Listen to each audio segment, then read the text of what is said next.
So I think in the interests, Paul, of how much we have to cover at Wolf School, I think we're going to get started. So to everyone who's calling in here, welcome. Thank you for joining us.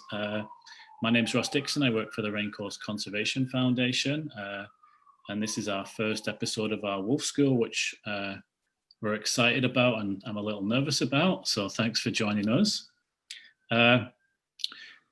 Normally, all our events for Raincoast, we do a territorial acknowledgement. So we acknowledge the lands on which we're engaging on. So I just want to acknowledge that here in North Vancouver, where I live, I'm calling in from the territories of the Musqueam, the Squamish, and Tsleil-Waututh Nation. And someone gave George from the Tsleil-Waututh Nation will be joining us for one of our later episodes. And I think just to repeat myself here, by all means, as you sign in here, do let us know where you're calling in from. It's interesting to see. We're really excited to have so many people. And also, as we go along, do feel free to post questions in the question and answer box there. We'll do our best to get to them. Okay, so now I have, I guess, two more things just to acknowledge that Raincoast is running this Wolf School in collaboration with the Wolf Conservation Centre, and we're going to be joining them next week for our second episode. So thank you to them, and thank you to colleagues at Raincoast and everyone who's been sharing information about the Wolf School. We really appreciate that. So now it's my privilege here to introduce my colleague, Paul Paquet. Paul holds a number of degrees. He holds graduate degrees from, sorry, I'm just distracted by a couple of things there. Graduate degrees in philosophy and in wildlife behavior and conservation. And he has a PhD in zoology from the University of Alberta. Paul's well recognized internationally as an authority on mammalian carnivores, particularly wolves, and he's worked for a number of decades on the relationship between wolves and their prey. Paul's been instrumental in describing the complexities of wolf management and also helping to characterize different wolf subspecies, their ecology, their behavior, and has published over 200 articles and several books addressing these issues. Paul is also an adjunct professor of geography at the University of Victoria and plays a similar role at the University of Calgary, Saskatchewan, Brandon University, University of Manitoba, and is also a faculty associate at Guelph University and the University of New Brunswick. I'm always conscious of giving a fulsome introduction, but also I think perhaps these pieces are just as important. Paul also is very active as a member of government, industry, and advisory committees on organizations for a range of conservation issues, including those relevant to wolves, and supports organizations including Environment Canada, the US Fish and Wildlife Service, WWF International, the European Union, and also the International Union for the Conservation of Nature. And perhaps most relevant to myself and to us at Raincoast, Paul serves as our senior scientist, and that's a title. But just to kind of Paul, to give you your due, Paul is also really a mentor to all of us at Raincoast and at the Raincoast Lab that's led by our science director, Dr. Chris Darramont. I quipped here in my notes here, Paul, that I kind of see you as our intellectual alpha. At least I'm glad one person laughed at that joke, so that's two of us. And Paul, so to get us started here on time, whilst a lot of our work at Raincoast Conservation Foundation is focused on coastal British Columbia here in Canada, you'd encouraged us to really, as we begin here, to set a broader context for understanding wolves that we, in terms of where they occur across the world. So I'm wondering if you can just start off by giving us a little bit of the sense of just how widespread wolves once were and where we currently find them in the world. Yeah, I will do that, Ross. I want to just for purpose of clarity here, I want to emphasize that this is not a school for wolves, it's a wolf school. Thank you. And we have to be clear on that. And again, I'll try and be coherent here. And if I'm using too much jargon, it's not understandable, just people please let me know. And our discussions tonight can be fairly open. I think that's important for people. So there's a lot of areas that we can freely discuss. And I'll be talking about what we think we know about wolves.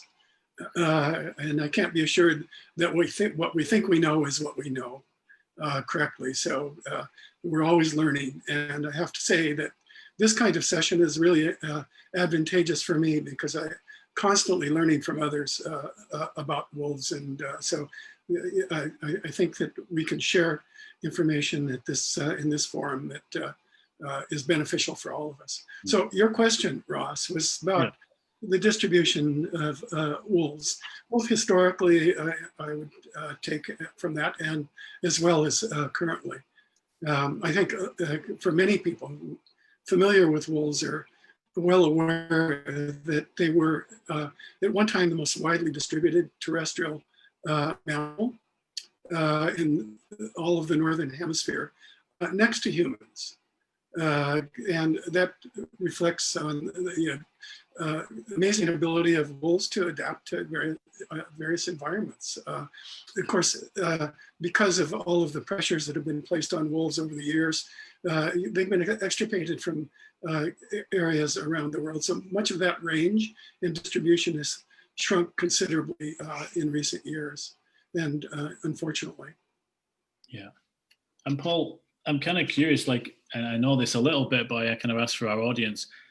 I know you've studied, like, I think your answer when I asked you this question first is you've kind of studied wolves everywhere where you could find them. So I'm going to reframe that question and say, perhaps I'm kind of curious, which was the most interesting place in which you've studied wolves? Well, among the most interesting was in Iran, and that was in the 1970s. That was, because it was culturally so different, and that was interesting. I spent some time in the Sinai in Israel with Dr. Mendelsohn on wolves too, which was also very interesting. I think one of the most enjoyable and also interesting was in the Carpathian mountains of Europe and Eastern Europe, and primarily in Slovakia and parts of Poland. And that was really fascinating because it was during a transitional period of governments and disruptions, and also during a period of wolf recovery as they started to recolonize areas where they'd been prominent previously. So all of these areas are interesting. Most often I'm interested in the wolves themselves. So yeah, okay. Well, that's a perfect transition, because I'm kind of laughing a little bit here just because of the scale of the topics that we want to cover, but we're going to go for it anyway. Just in terms of one of the topics for tonight is, I was going to ask you if you could tell us a little bit about some of the key aspects of the nature of wolves, right? Their social nature and things like hierarchy and dominance that I think many of us, have some ideas about what we think is normal, and that may well not be the case. So I'm kind of curious if you could tell us a little bit more about wolves' social nature. Well, I think most of us are aware that wolves are social animals in much the same way that humans are social animals. And we're all familiar, I think, with some of the details of that sociality, including the ability of wolves to communicate very directly with one another, obviously something that's of great importance for a social animal, and in the various forms of communication. But just in general, and again, a lot of this is provisional because we're learning about wolves all of the time, and it's difficult to generalize to all wolves in all places at all times. But again, I think as most people know, that sociality is expressed and manifested in wolves living as pack animals. In other words, they live together communally. And most packs, the makeup of those they're usually just families that are expanded with an occasional either distantly related or unrelated individuals as part of the pack makeup. And within those packs, and this is important for terms of just management and coordination of all of the pack animals. The wolves live in social hierarchies, and people have heard about these for years. We talk about rank orders, social hierarchies, where there are orders of dominance that various wolves might have. So we'll talk about one animal being dominant over another, and below that there's a subordinate animal and on down. But keeping in mind that most packs in size vary between, they can vary from even 2 animals to 10, 15, it would be a very, very large pack. But the rank orders are interesting in the way that we understand them. And just so people know, most of this information came from captive studies, many of which were carried out in Germany and as late as, or as early as the late 1940s and on into the 60s and the 70s by investigators like Schenkel and others. So just to describe the rank orders and the structure within packs, and again, imagining that these can be more complex than what I'm simplifying. So typically there are 2 separate rank orders that are parallel with one another, and that would be an order for males and an order for females. And again, within each of those rank orders, there are dominant animals and subordinate animals. Some of the subordinate animals are equivalent in the rank order, so it's not completely linear. In those 2 rank orders, the animals within there will interact at various times. And there's a 3rd rank order that is a bit more ephemeral than the other 2 rank orders, and that's with the pups of the year. So the offspring, and that one is not divided by sex. So that's just a rank order. It's almost like a practice rank order that occurs. And then there is one individual within wolf packs and between the 2 rank orders, and this is either a male or a female adult wolf that is considered to be the pack dominant animal or the leader of the pack, as we might refer to it. Again, some people would refer to it as the alpha wolf. Paul, could you say a little bit more? Because again, we discussed this recently, and I found it particularly interesting. What you were saying about perhaps an earlier presumption that the leader would be a male. Well, this is important, and this was a lesson for me in science and other aspects of life, really. When I began studying wolves and became interested in wolves, that would be in the early 1970s, late 60s.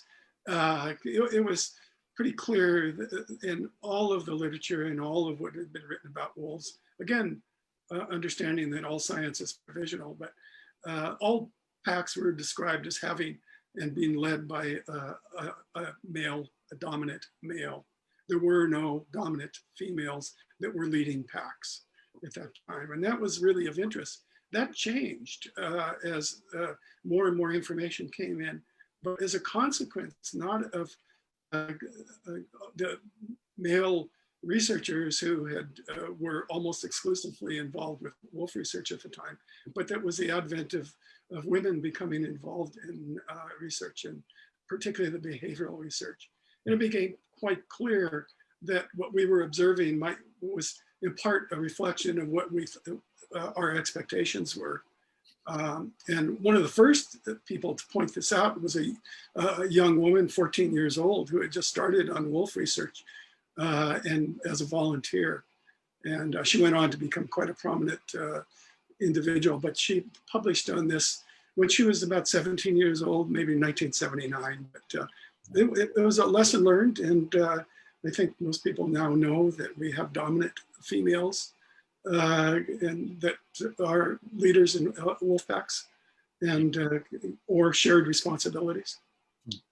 And we just for our audience here, I think, Paul, based on your feedback, we are going to make sure that in these later series or episodes that we do, make sure we've got a balance and have a good balance of presenters in terms of their own gender and not necessarily for our own preference, just to make sure that we're presenting all these different views. One piece I was kind of curious about, just in terms of wolf behavior, is also what happens when we might disturb this social structure of the pack. So obviously, wolves of wild animals are subject to lots of random events and increasingly disturbance from human beings from recreational killing and hunting. And I wonder if you could just tell us a little bit more about some of the consequences of that kind of maybe not unnatural disturbance, but an increased frequency of that disturbance in the more recent past. Well, understanding that most of these disturbances are related to what people do and humans, and often these involve killing of wolves, or in many cases, at the very least, injuring of wolves. Mm-hmm. But there are other less drastic effects, and it's just direct disturbances, things like noise or activities, recreation, industry, a whole variety of things, roads.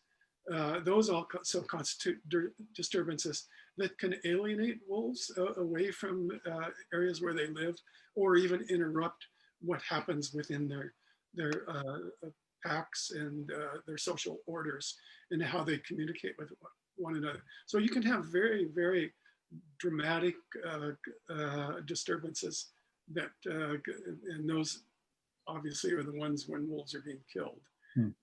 But this relates to the destruction of the packs, and often disturbance of the social order and the relationships within the packs, which affects how the packs operate.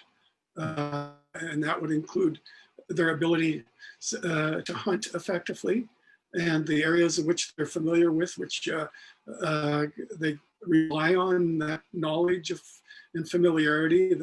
Wolves are known to cognitively map the areas in which they live with a high awareness of where they can find prey, etc.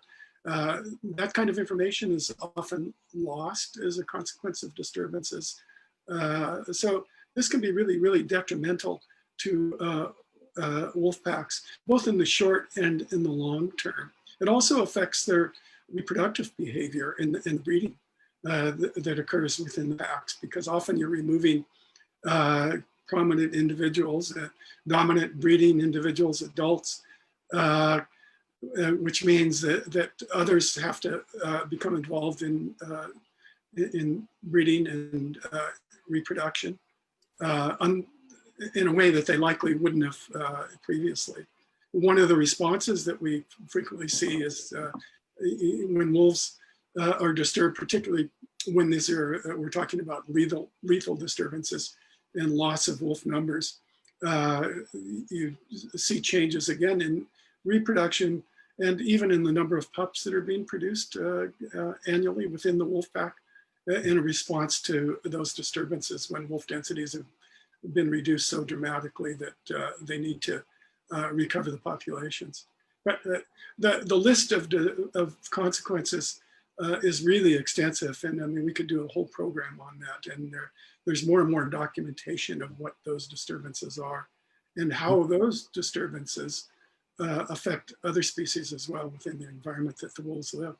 Yeah, and we'll probably, this is with hindsight, share some more resources and papers. We're getting a lot of questions coming through, so I just wanted to I'm just going to pick some out. So apologies, I might not do these in order, but and I'm going to try and cover ones that we will not likely to cover later. Okay, is my understanding that generally the alpha female is the most important to family group cohesiveness? Can you describe the different roles that the alpha female and male play? Yeah, that's a really good question, and it is true that the dominant female, or the alpha female in this case, plays a significant role in that cohesiveness, and it's partly a role of leadership, but also in the requirements of the alpha female to care for the pups as well, and that is really a significant and important contribution. That's obvious, I think, to everybody. But just imagine that the dominant alpha female, who is the breeding female, she's also confined and constrained and in caretaking for at least 4 to 6 weeks after the pups are born. So she has a very influential role there, but she's also simultaneously at that time dependent on other wolves, which include the dominant male. That part of the question was the role of the dominant male. And it is typically observed and frequently, but not, and this isn't always the case, but the dominant male usually is instrumental and important in hunting and predation. So that's a role that seems to be common to the dominant male. And there's another couple of questions here, and I'm going to stop apologizing for not doing them in order. There's too many, but it's an interesting question here. It's, what are the characteristics of an alpha? Are they aggressive, intelligent, empathetic? I'm kind of curious. Well, this gets it's such a great question for humans and for wolves. Very good question. The characteristics do vary, and this is through direct observations, and I've done a lot of behavioral work. So a lot of people imagine that the dominant males and dominant females are aggressive in their behavior towards other wolves. That can be the case with some, but with others, that's not necessarily so. And you can have wolves that you might view as being really benevolent, and you would appear to be caring of other wolves in the way that they respond to them and interact with them. And these typically, as we observe wolves, both in the wild and captivity, are wolves that seem to be very, very secure in their role as dominant animals. And they don't feel the need to assert themselves. That's my impression of it, and that's an interpretation in an aggressive or a dominant way. They only express dominance in situations that are, that warranted. For example, that might be in an emergency situation when we're trying to either rally the pack or coordinate the pack, or individuals in it that are somehow interfering with what the pack might need to do. And we see this in both males and females. But so those characteristics vary. We see that again in people, and particularly I would say in politics, how politicians express themselves, and other leaders. Yeah, there's definitely plenty parallels there. Wolves. Yeah, there's a wonderful book that was published in, I think, the late 1970s.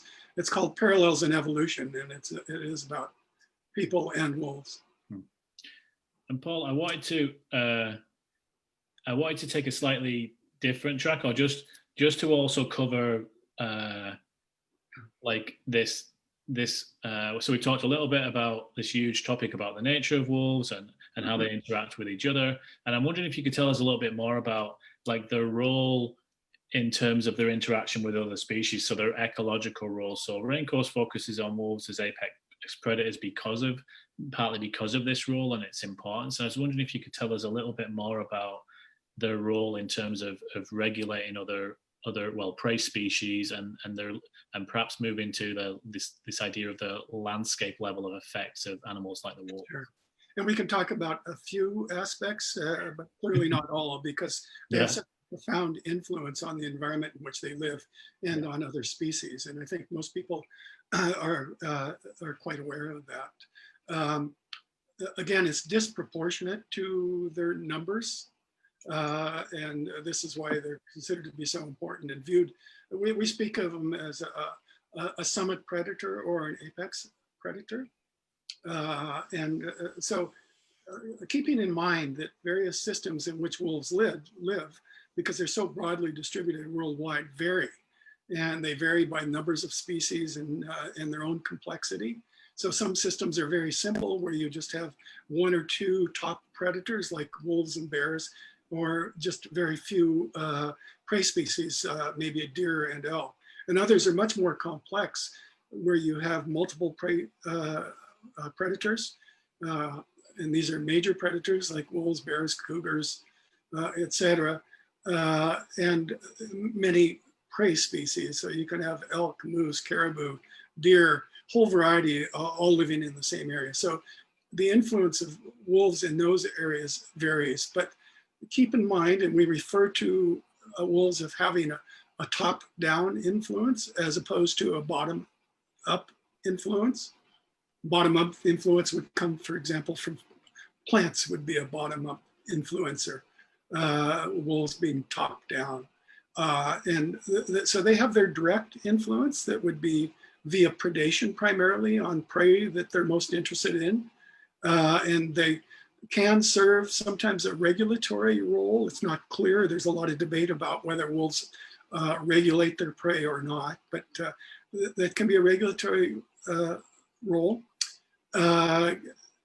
They also interact with the other predators that are present and living in the same environment.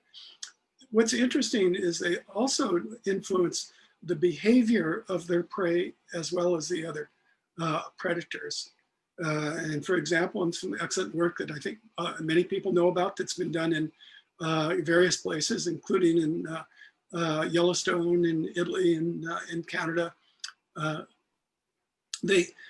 by influencing the behavior of their prey, in this case, we might talk about elk in Yellowstone National Park, they change, it's just an example, when and where they might, these animals might be feeding and in which area. So they influence how their own prey influence the plants, for example, that they feed on. And this can be quite extensive. And the work that's been done in Yellowstone is emphasized on aspen primarily and also willows. But you look at the redistribution of elk relative to wolves, both in time and space as a consequence of the presence. But this goes on, and you can now just imagine in your own minds that these associations and linkages continue on down the line from the prey to the predators, et cetera. It gets increasingly more complex, and it interacts with those influences coming from the bottom up simultaneously. And Paul, there was a piece that I just kind of find fascinating as well. It's kind of intuitive in a way, but I think you kind of alluded to it. Is also this idea that it's simply the presence of wolves on a landscape that can alter the behavior of prey animals. It's not just the direct predation, but it's also the simple fact that animals are aware that wolves in some cases have returned to the landscape, and that in itself is sufficient to alter their behavior. Yes, and this was one of the major observations with the reintroduction of wolves into the Western states and primarily to Yellowstone, where it was possible to monitor.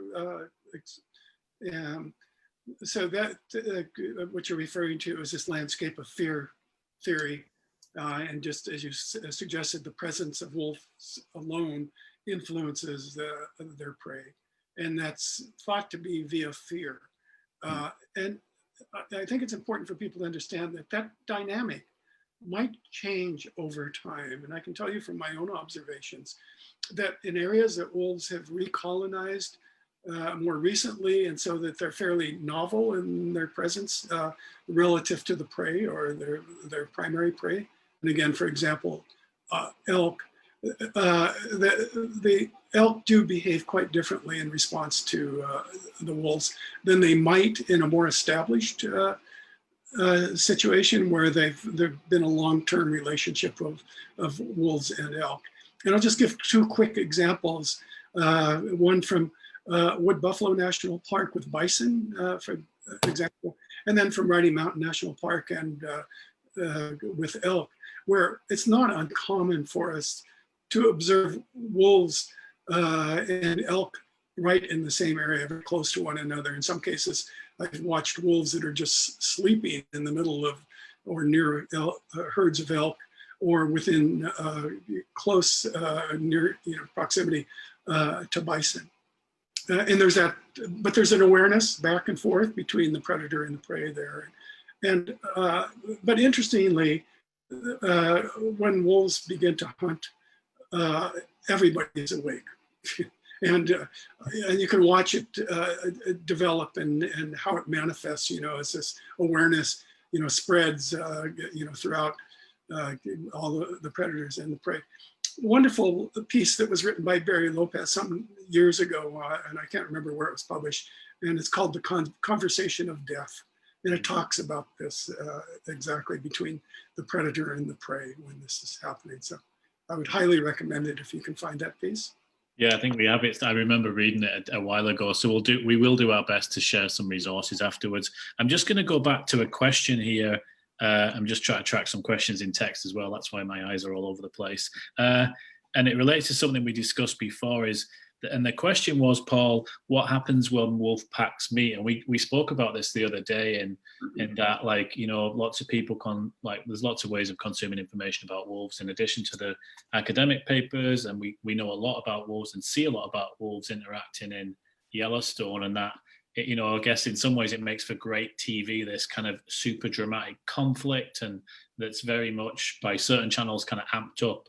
And I'm kind of curious if you could say a little bit more about what's, I guess there is no normal, but is that level of conflict that we see, it almost seems characteristic of wolves in Yellowstone. Is that common elsewhere? That's a great question, Ross, and your comment that, well, there is no normal.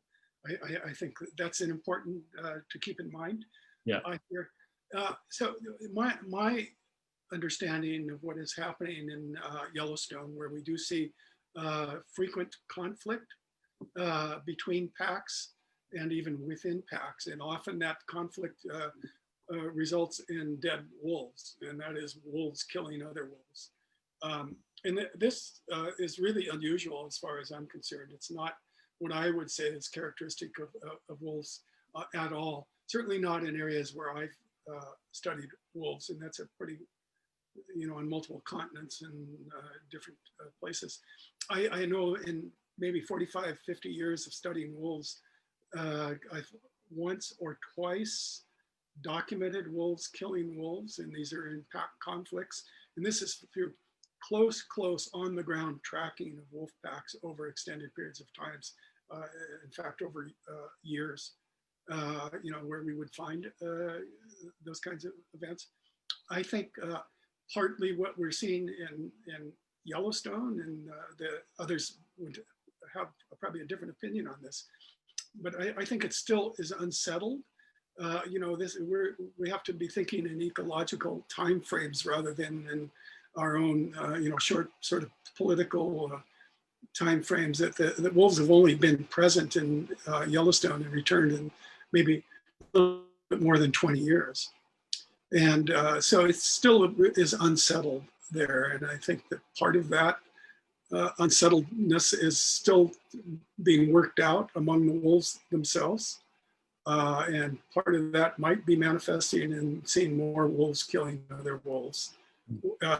Something that we might not see elsewhere. Yeah. So that's my understanding of it, or my take on what might be occurring. But I would venture to say that it is atypical, and in my experience is unusual. Yeah. Okay. Thanks for that, Paul. It's fascinating. I was going to jump to a couple of questions. I'm going to take a kind of random approach because the questions are very different in nature. So this question, anonymous question, but I'm kind of curious as to the answer and just the question. Is it possible for a human to enter a wolf pack as a member of a lower rank? I think we have too much fixation on rank. And unfortunately, that extends over to how we treat dogs and how we treat other people. Mm-hmm. But I think, people have done that, and they've joined wolf packs in various ways and with various levels of success. It doesn't mean that they're part of that wolf pack. I think in some captive circumstances that might be the case, but I don't think that they're fully recognized as a pack member, no matter how much they try to emulate the behavior of wolves. But wolves are just being accepting. And just as personal examples, we've spent, months and months and hours and days close to wolf packs in following them on the ground or living at den sites with them. We weren't embraced as members of the pack, but we were certainly tolerated and I would say even respected. Yeah. So people have done that, and mostly what you've described, but I don't think it's what they perceive it to be. Okay. There's a couple more, some feedback back from here. So we have Norman Bishop, thank you. He's telling us that Barry Lopez writes about the conservation of death at page 62 and 94 of Wolves and Men. So that's that question answered. Well, it's wonderful. Let me just add that was from Norman, and Norman is one of the more knowledgeable people about wolves from Yellowstone, and very much responsible for the reintroduction of wolves into Yellowstone National Park. So that's wonderful to hear from Norman. Yeah, well, thanks for joining us, Norman. And Paul, I'm going to take a couple more questions, but I'm just going to have a look. Let's have a look here. So here's a good question, I guess, and I guess this would be in the lines of maybe sometimes. How widespread is a pack's territory? Another very good question. Of course, again, keeping in mind that wolves live in a variety of environments, including, from deserts to mountains. So territory size varies tremendously. So a territory can be as small as 100 kilometers square. What is that non-metric? Somebody can translate that into a non-metric for me. And we see some territories, particularly in mountainous areas, with 2,000 and 2,500, 3,000 square kilometers. So it depends on the abundance of prey. It depends on the physiography or the topography. That's an important influence, because you can imagine in mountains, not all areas are usable by wolves.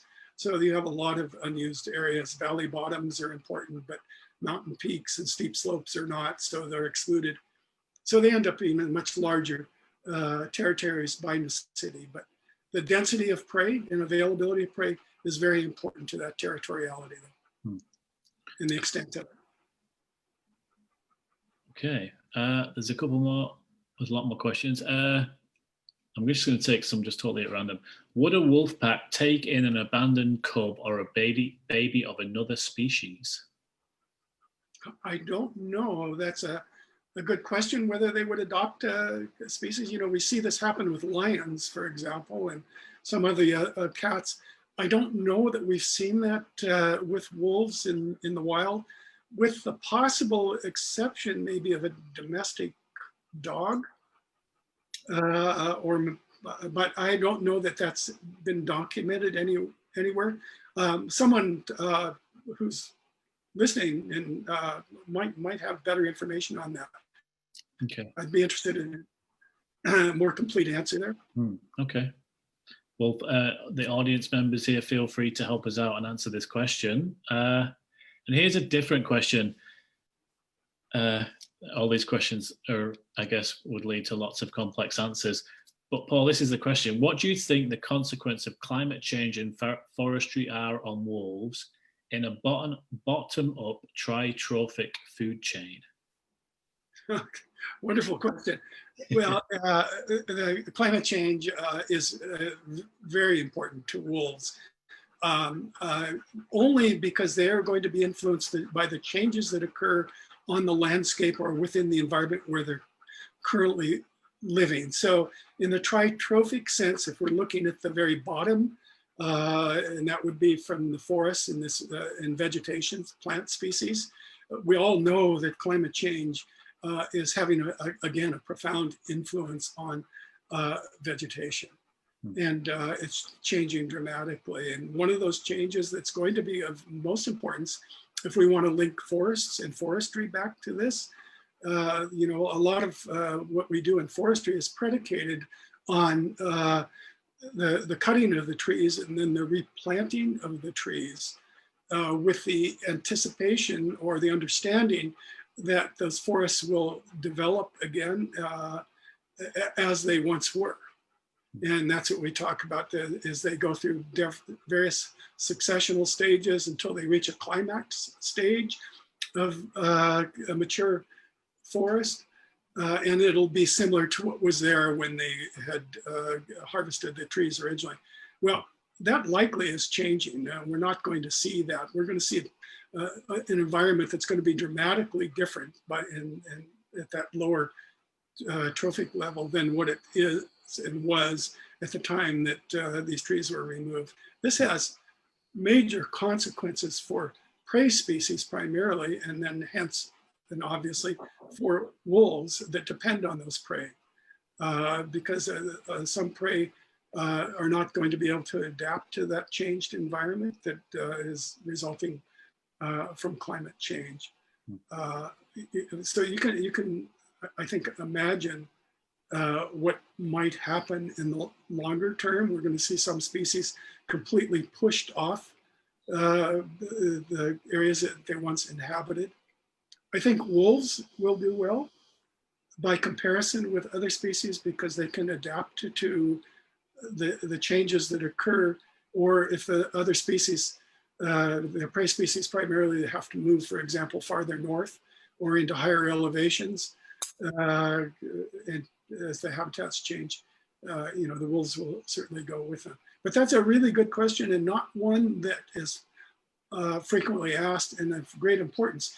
And I would come back to caribou as being a species that's directly affected by this. And I think that there's a great misunderstanding currently with what might happen with caribou and how we can conserve them into the future. Yeah, lots of people are asking about this, and we do plan to cover that a little bit in a later series. So I'm kind of minded not to kind of hold that question as a topic because it's so rich, and also we're seeing a lot of questions about wolves in British Columbia, and I was wondering, Paul, if so I'm going to kind of change track a little bit again, and thanks everyone for all these questions. I really appreciate it.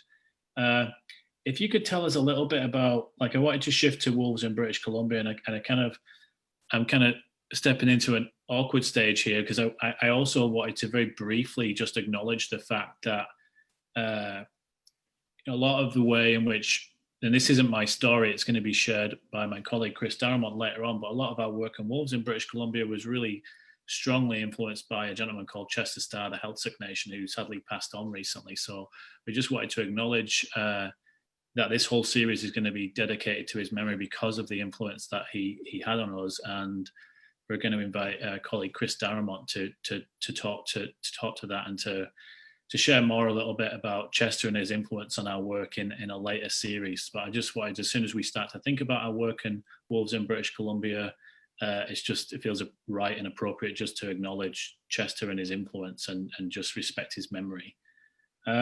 And Ross, just briefly, one of the things I would add about Chester and his influence, Chester taught us how to think. And, this is of real importance, and in particular that we acquire knowledge in different ways. And I think, later Chris will be able to talk about that, but that's where his influence really has been important, and certainly in my life as well. Yeah, thanks for that, Paul. And yeah, we look forward to hearing more from Chris about that. And I just didn't want to skip over it. And Paul, obviously, I think especially Chris Darramont is our science director at Raincoast, and we'll hear from him later on in the series. A key piece of Chris's work is this whole concept of consilience and this respecting and valuing these different ways of learning, these different ways of knowing, and different types of knowledge. And I'm wondering, Paul, if you could tell us a little bit about what kind of drew Raincoast and yourself towards a closer examination of or study of the coastal wolves of British Columbia. Lots of us hear about the idea of rain wolves now and so on and so forth. And I'm kind of curious if you could share a little bit more about what drew your attention and Raincoast's attentions towards the coastal wolves. My intention started really with work that was carried out by Ian McTaggart Cowan, who was one of the very early wolf researchers in Canada in the 30s that I was aware of, and his discussion, and he published documents that talked about coastal wolves, in particular wolves on both the mainland and islands in coastal British Columbia. And so that always intrigued me. I didn't know very much about that, but again, you know, wherever wolves are is where I want to be, and I want to know about them because they vary and differ wherever they are. I had the opportunity and the benefit of listening to Peter McAllister. This was a number of years ago in the mid 1990s. Peter was one of the early associates with Raincoast Foundation and one of the founders. And this was in British Columbia. And part of his presentation, which was focused primarily on bears, was about wolves and the wolves that were on the coast and what he was seeing and what he was seeing on the island. And this intrigued me. You know, what is going on? These are unlike wolves that I know and the ones that he's describing and talking about. So that brought me to Raincoast and my interest in what Raincoast was doing and their interest in me and our mutual interest in wolves. Well, I was very, very lucky and had the benefit of, at the time I was working in the Southern Rockies of Canada on wolves in a wolf project. And one of the volunteers on there was Chris Daremont, who was an undergraduate at University of Victoria. And I had the luck, I would have to say, of meeting Chris. And of course, we ended up discussing a lot of things, but among those were wolves. Well, working with Raincoast and our interest in wolves and wanting to know more about them and realizing that wolves were and would provide an entry point because they are the summit or apex predator in any system into the larger system and the ecological complexities of the coast itself. We decided that we really needed to study and embark on a research project focused on wolves in particular. And the one person who, again, felt strongly could probably carry this out and do it as a graduate project was Chris Daremont. And of course, ultimately we all became one large family. But Chris then took the reins essentially and was the primary researcher and lead on the coastal wolf research and working with others, of course, but he was also the major influence in that research. Paul, could you give us a sense, like, I guess, some of us might be familiar, like this area that we, Raincoast works across the coast of British Columbia now, but then and now a key part of our work was in this Great Bear Rainforest. So the mainland part of, for our other listeners, of British Columbia between northern Vancouver Island and Alaska, which is characterized by these islands, these coastal fjords. It doesn't have a huge population density. It's a relatively small number of indigenous communities. I'm just wondering if you could share a little bit about the challenge, the scale of what Chris undertook and the challenge of doing this type of research in a different way, i.e. in a non-invasive way. Well, there were major challenges, of course, because you're limited on what approaches you can use to study wolves. And of course, just the geography alone in the area preclude access. And we're in essentially a water environment. It's punctuated by various islands at distances between and among them and from the mainland as well. So the biggest challenge was accessibility and also having mobility in that situation. And obviously that required that we move about on water by boat and have access to that. But so that was the major challenge. The other one was one that we created for ourselves and are happy to do so. And that's it. Most of our research we like to do and make sure that it's non-intrusive. In other words, do what we can without handling the animals. And that includes the capturing and the collaring, for example, which I've done a lot of in the past, but all of our effort in the last 20 years is to be as non-intrusive as possible so that we don't affect the animals, and in this case, wolves that we're working with. These were, for most people, were major obstacles, but for Chris, it seems to be something that he embraced as a project, and developed different approaches that would allow us to study these wolves and really gather the kind of information that we were looking for. So we were able to do genetic information. We were able to determine what prey species the wolves were depending on. We worked on disease, a whole variety of things, but most of the same things that you would see from studies that are carried out elsewhere. Conducted in a very different environment, in a more challenging environment, using different non-intrusive methods. And just for again, it's I'm sure, Paul, you could talk for days about the coastal wolves of British Columbia, and Heather, Dr. Heather Bryan's gonna join us for one of the later series, and we're gonna delve into a little bit more about their distinct genetic nature and some of the other pieces that we've looked at. I'm kind of coming in there, Paul, just because we've got about 6 minutes left here. So I was going to try and just flick through some of the questions. Well, in fact, there was a question that came to my mind. I'm going to be careful with how I ask it, just in terms of the safety of wolves and people. So someone's asking the question: if there is a family or group of wolves living close to where they are, and this seems as a real question, I'm not going to say where, how can we convince people not to fear them? Or I think another aspect of that question that somebody else asked is, if people are living in proximity of wolves, which is obviously the case in many parts of the world and here in BC, what might they be able to do to effectively coexist and manage that risk and that interaction? Well, certainly coexistence is what the goal is, obviously. First of all, is to be respectful. And that means don't be intrusive and don't try to interact. I think that's primary advice that I would give. Secondly, you want to be living in and keeping a clean environment, and not dissimilar from what you would do living in an environment where bears are present, and other wild animals. So by that, that means controlling all of your garbage and access to food, etc. All the attractants that might bring in wolves into an area. But the key primarily is avoidance and, again, mutual respect. And typically what you see in that sort of situation is that both wolves and the people tend to avoid each other but accommodate one another.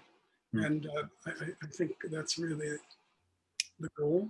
In particular is, we deprive wolves more and more of the environment in which they depend on, and their life requisites as the human populations continue to expand and become increasingly more disruptive.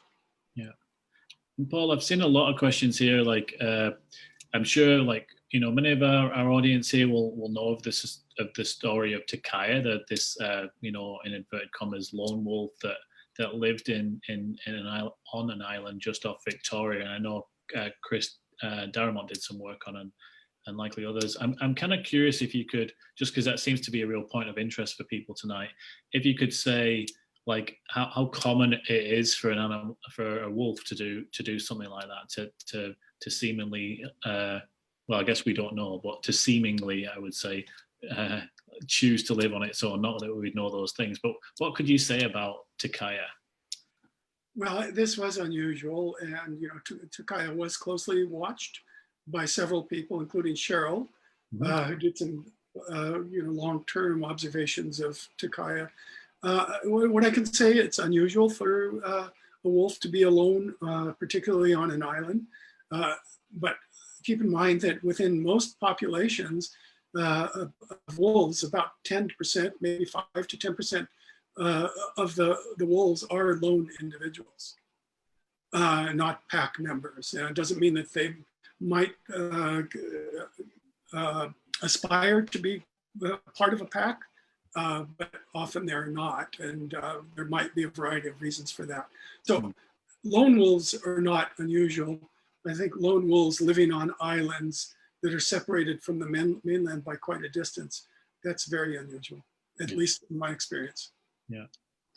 And Paul, just as we're starting to come to a close here, so like lots of people have asked great questions, so thank you so much for that. Like, we're sorry we can't get to them all, but we'll do our best.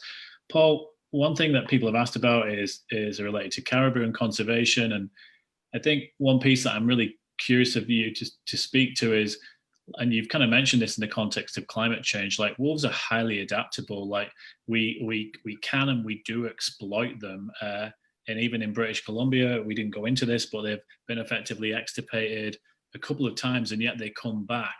And so the question is not that, like, wolves can sustain a lot of human pressure, but I wonder what you might say about just the ethics of this and the concept of wildlife welfare. And you know, Raincoast is a wildlife welfare ethic that thinks slightly differently. And I'm just curious if you could talk to that a little bit. Well, just briefly, you know, this is clearly an ethical concern. And it doesn't matter that wolves are resilient.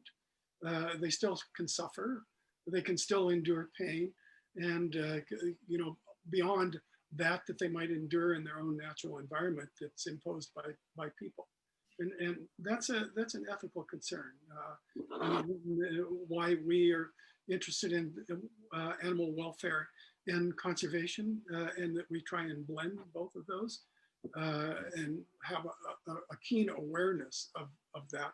And we extend that to all species, you know, that this, they are these sentient animals which have value in themselves. So it's very, very important. And this bleeds over into what we do in conservation and wildlife management.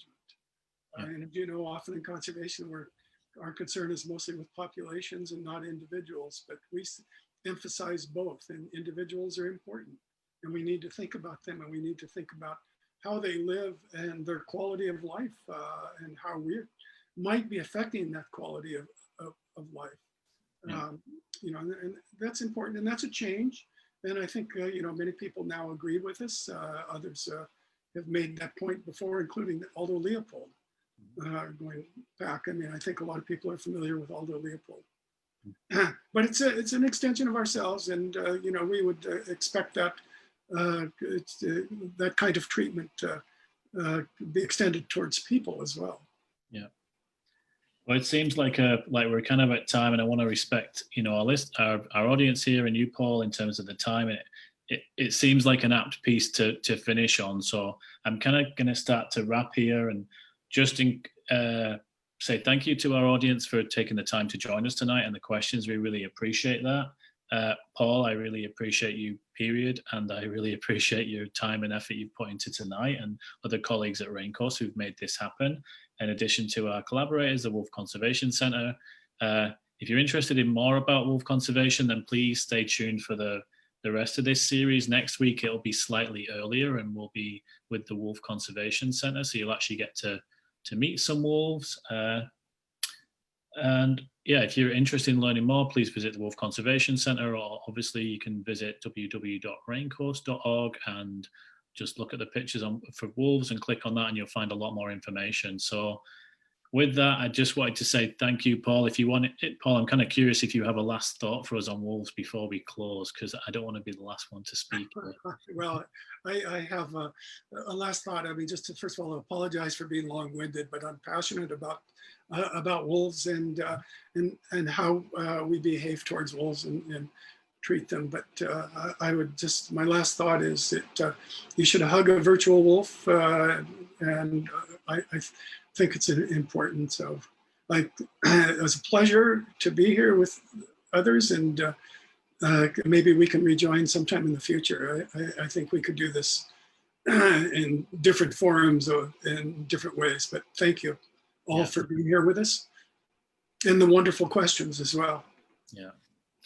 Okay, so we're gonna close the feed here, but yeah, thank you everyone again, and we hope to see you next week. And in the meantime, please take a look at our website, and we want you to learn more about wolves, and we're happy to help you do that. So thank you, and good night, everyone. Take care. Great. Good Thank night. you, Rose. Bye bye.